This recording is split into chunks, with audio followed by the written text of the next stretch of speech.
ما يعرفه من رمضان إلا شكلياته.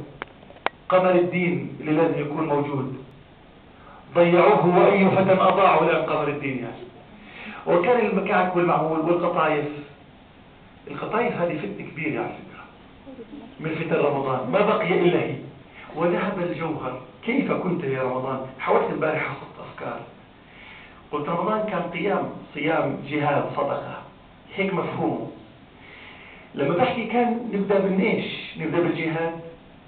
صدقوني عديت الغزوات والمعارك الإسلامية برمضان اللي طلع معي وبالاختصار 72 معركة إسلامية برمضان، أولها بدر وفتح مكة برمضان. ناهيك عن المعارك الأخرى. أي فتح الأندلس كان في رمضان. الأندلس اللي دخلناها بصيحة طارق، مين هو طارق بن زياد وموسى بن نصير.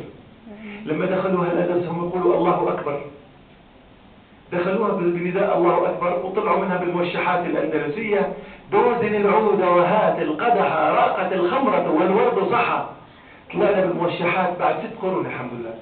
لكن لما دخلناها رمضان، فتح المغرب الأوسط في رمضان، جزيرة رودس قبرص في رمضان، بلغراد فتحها برمضان، حرب رمضان 73 بينه وبين إسرائيل 73 سموها بدر الصغرى في رمضان. معارك رمضان ثلاثة لا تحصى ولا تعد.